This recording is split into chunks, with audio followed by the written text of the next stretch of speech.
Hello बच्चों, welcome to my YouTube channel. बच्चों, आज हम क्लास 7th का एक्सरसाइज 12.1 का क्वेश्चन नंबर 3 सॉल्व करेंगे।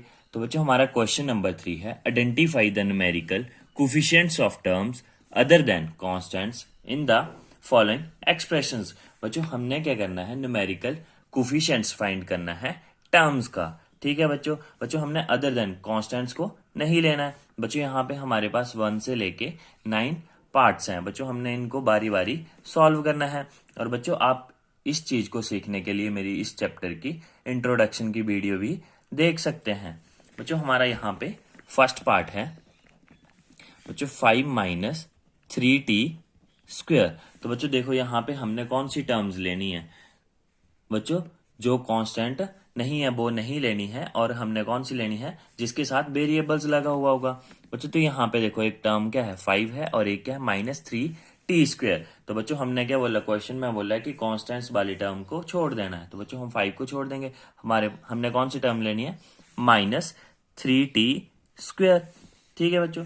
बच्चों, इसका कोफिशिएंट, न्यूमेरिकल कोफिशिएंट को ही हम क्या बोलते हैं, कोफिशिएंट। जब टर्म्स का कोफिशिएंट लेंगे बच्चों, टर्म्स का कोफिशिएंट क्या होता है, जो उसके साथ नंबर लगा होता है। तो बच्चों, इसके साथ नंबर क्या है 3। हमने क्या लेना है बच्चों, उसको विद साइन। तो बच्चों, यहाँ पे इसका न्यूमेरिकल कोफिशिएंट क्या है, -3। ठीक है बच्चों। बच्चों, आगे है हमारा सेकंड पार्ट। बच्चों, सेकंड पार्ट है 1 प्लस टी² प्लस t⁻3।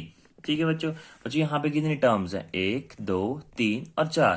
पर बच्चों, हमने क्या करना है, कांस्टेंट्स वाली टर्म को नहीं लेना है। तो बच्चों, हम इसको नहीं लेंगे। बच्चों, हमारे पास क्या टर्म आएगी, एक t आएगी, एक t² और एक t⁻3। तो बच्चों, एक क्या आएगी t, दूसरी आएगी t² और तीसरी आएगी t³ बच्चों, आपने इनको नीचे की तरफ लिखना है और इनके सामने इनके कोफिशिएंट लिखना है। देखो बच्चों, t का कोफिशिएंट क्या है।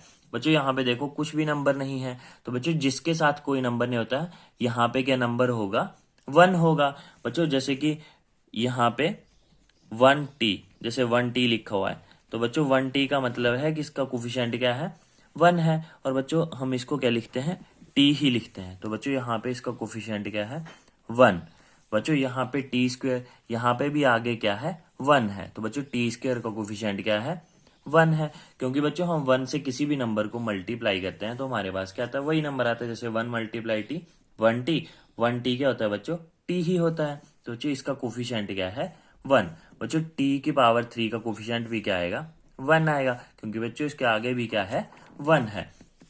बच्चों, हमारा आगे थर्ड पार्ट है x + 2x/+ 3y। बच्चों, आप अब अच्छे से समझ गए होंगे। तो बच्चों, यहाँ पे हमारी पहली टर्म है x, बच्चों सेकंड टर्म है 2x/, और बच्चों थर्ड टर्म है 3y। तो बच्चों, यहाँ पे x का कोफिशिएंट क्या है, देखो बच्चों, इसके आगे क्या है, 1 होगा। बच्चों, इसके आगे कुछ नहीं है तो क्या होता है, 1 होता है। ठीक है बच्चों। यहाँ पे एक्स वाई वेरिएबल्स, बच्चों कंप्लीट टर्म, हमने कौन सा कोफिशिएंट लेना है, न्यूमेरिकल। तो बच्चों, यहाँ पे नंबर क्या लिखा हुआ है, 2। तो बच्चों, इसका कोफिशिएंट क्या है, 2। आगे है बच्चों 3y, यहाँ पे इसका कोफिशिएंट क्या है, न्यूमेरिकल 3। बच्चों, जो नंबर है हमने उसको यहाँ पे लिखना है। ठीक है बच्चों, इसके सामने लिखना है। बच्चों, हमारा इसके बाद है फोर्थ पार्ट है 100m + 1000n। तो बच्चों, यहाँ पे एक टर्म क्या है, 100m और दूसरी टर्म क्या है, 1000n। ठीक है बच्चों। तो बच्चों, यहाँ पे देखो, इधर न्यूमेरिकल कोफिशिएंट क्या है, 100m में 100 है। ठीक है बच्चों। आगे 1000n में क्या है, न्यूमेरिकल कोफिशिएंट 1000। ठीक है बच्चों। आगे है हमारा fifth part -p² q² + 7p⁻. तो बच्चों, यहाँ पे कौन कौन सी टर्म है, एक है -p² q² और दूसरी टर्म है 7p⁻. तो बच्चों, हम इनके सामने इसकी टर्म्स लिख देंगे। पहली टर्म है -p² q² और दूसरी टर्म है 7p⁻. तो बच्चों, यहाँ पे देखो, यहाँ पे न्यूमेरिकल कोफिशिएंट क्या है, -1, क्योंकि बच्चों इसके p² q² का कोफिशिएंट क्या है, 1। और बच्चों, हम विद साइन कोफिशिएंट को लेते हैं, तो बच्चों साथ में क्या है, माइनस, तो क्या आएगा, -1। बच्चों, यहाँ पे क्या है, न्यूमेरिकल कोफिशिएंट 7, क्योंकि बच्चों यहाँ पे नंबर क्या है, 7 है। बच्चों, न्यूमेरिकल कोफिशिएंट क्या होता है, जो नंबर्स होते हैं। बच्चों आगे हमारा 6th पार्ट है 1.2a प्लस 0.8b। तो बच्चों यहाँ पे हमारी एक टर्म क्या है 1.2a और दूसरी टर्म क्या है 0.8b। तो बच्चों इसका कोफिशिएंट क्या है 1.2a का 1.2 और बच्चों इसका क्या है 0.8। ठीक है बच्चों, आगे हमारा 7th पार्ट है 3.14 आर स्क्वेयर। तो बच्चों यहाँ पे देखो, यहाँ पे एक ही टर्म है, तो बच्चों हमें इधर टर्म्स को लिख देंगे और बच्चों इस टर्म्स का कोफिशिएंट क्या है 3.14 क्या है इसका कोफिशिएंट है। बच्चों आगे हमारा 9th पार्ट है, सॉरी बच्चों 8th पार्ट है, 8th part 2l plus b। अब बच्चों देखो यहाँ पे 2 से क्या हो रही है लेंथ और ब्रेड्थ को क्या हो रही है मल्टीप्लाई। तो बच्चों जब भी आपने कोफिशिएंट लिखना है तो पहले एक्सप्रेशन को क्या करना है सॉल्व कर लेना। तो बच्चों देखो 2 से l को मल्टीप्लाई होगी तो क्या आएगा 2l, फिर 2 से b को होगी प्लस 2b। तो बच्चों यहाँ पे कितनी टर्म्स हैं, 2 टर्म्स हैं 2l और 2v। तो बच्चों एक क्या है 2l और दूसरी क्या है 2v।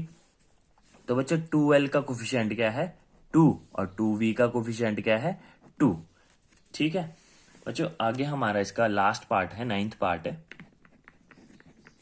0.1 y plus 0.01 by square.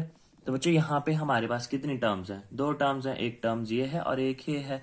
एक तो है 0.1 y और दूसरी है 0.01 बाई स्क्वेयर। तो बच्चों इसका कोफिशिएंट क्या है 0.1 y का क्या है बच्चों कोफिशिएंट 0.1 और बच्चों जो हमारी सेकंड टर्म है इसका क्या है 0.01।